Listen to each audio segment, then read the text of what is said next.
एक बार की बात है, गौतम बुद्ध अपने शिष्यों के साथ एक गांव से दूर किसी बड़े नगर की तरफ जा रहे थे। गर्मी के दिन थे और रास्ता भी बहुत लंबा था। गौतम बुद्ध अपने शिष्यों सहित बहुत देर से चल रहे थे, जिस वजह से उन्हें बहुत प्यास लगती है। वहां से कुछ ही दूरी पर बरगद के वृक्ष की एक घनी छांव थी। सभी लोग उस वृक्ष के पास पहुंच जाते हैं। महात्मा बुद्ध अपने शिष्यों सहित वृक्ष की घनी छाया के नीचे विश्राम करने लगते हैं।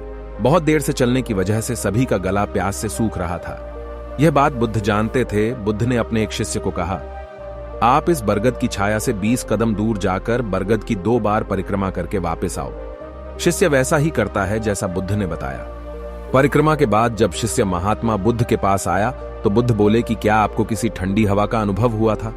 शिष्य बोला, हाँ महात्मा बुद्ध, उस उत्तर दिशा की तरफ से मुझे कुछ ठंडी हवा का अनुभव हुआ था।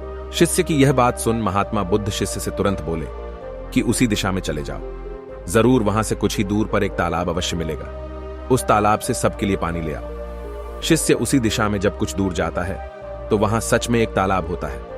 तालाब देख शिष्य बहुत प्रसन्न होता है और तालाब के निकट जाकर जैसे ही तालाब से पानी भरने वाला होता है, तभी शिष्य की नजर वहां दूर तालाब में कपड़े धो रही कुछ स्त्रियों पर जाती है।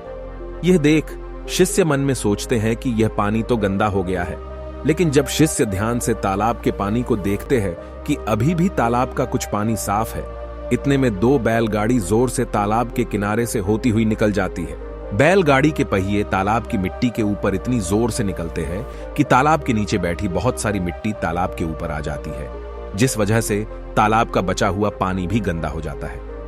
यह देख शिष्य बिना पानी लिए क्रोध में महात्मा बुद्ध के पास वापस चला जाता है। शिष्य बड़े ही निराशा भाव से महात्मा बुद्ध को सब बात बताता है। शिष्य की बातें सुन सभी शिष्य बोलते हैं कि हमें तुरंत यहां से निकलना चाहिए, किसी दूसरी जगह पानी की खोज करनी चाहिए, वरना प्यास के मारे जान निकल जाएगी। इधर महात्मा बुद्ध सभी को शांत होने के लिए कहते हैं और बोलते हैं कि धीरज रखो, कुछ देर यही बैठो, उचित समय आने तक संयम बनाए रखो। सभी महात्मा बुद्ध की बात सुनकर शांत हो जाते हैं और वहीं बैठ जाते हैं। कुछ समय बीत जाने के बाद महात्मा बुद्ध फिर से अपने शिष्य को उसी तालाब से पानी लाने के लिए कहते हैं। शिष्य बिना कोई सवाल किए उसी तालाब से पानी लेने के लिए फिर से चला जाता है। तालाब की हालत देख शिष्य को यकीन नहीं होता। तालाब का पानी पूरी तरह से साफ होता है। यह देख शिष्य बहुत खुश होता है और पानी भरकर महात्मा बुद्ध के पास जाता है।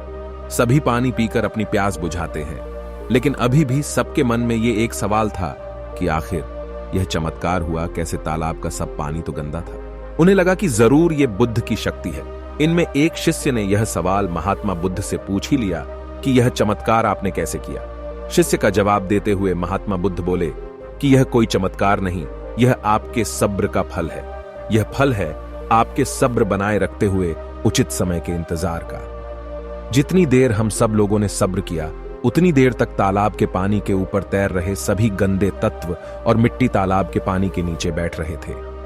फिर कुछ देर बाद शिष्य जब वहां तालाब के पास पहुंचा, तब तक सब दूषित कण नीचे बैठ चुके थे, जिस वजह से तालाब का पानी पहले की तरह साफ हो चुका था तथा तालाब साफ दिखाई दे रहा था। यदि उस समय आप लोगों ने सब्र न किया होता, धैर्य न रखा होता, तो आप सब इतनी गर्मी में पानी की खोज में प्यासे रहकर शायद अब तक मृत्यु को प्राप्त हो गए होते, क्योंकि यहां से अगला कोई तालाब है या नहीं, और होगा भी तो क्या उसका पानी साफ होगा या नहीं। इन सब कारणों से आप कभी प्यास न बुझा पाते और प्यास से मर जाते। फिर इतना बोलने के बाद महात्मा बुद्ध शिष्यों को एक सीख देते हुए कहते हैं कि जैसी स्थिति हम लोगों के समक्ष आज आई है, वैसी ही स्थिति और मुश्किल दौर जिंदगी के हर मोड़ पर आएंगे।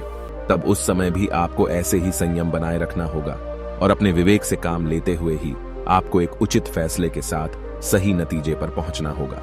हर मुश्किल दौर में सब्र रखते हुए ऐसे ही शांत मन से ही कोई फैसला लेना चाहिए जिसका आपके और दूसरों के लिए अच्छा हो, क्योंकि ऐसी स्थितियों में लोग अक्सर गुस्से में आकर अपना सब्र खो देते हैं और गुस्से तथा जल्दबाजी में गलत काम और फैसला कर बैठते हैं, जिसका बुरा परिणाम उनको भविष्य में देखने को मिलता है, जिसमें खुद का नुकसान अधिक होता है।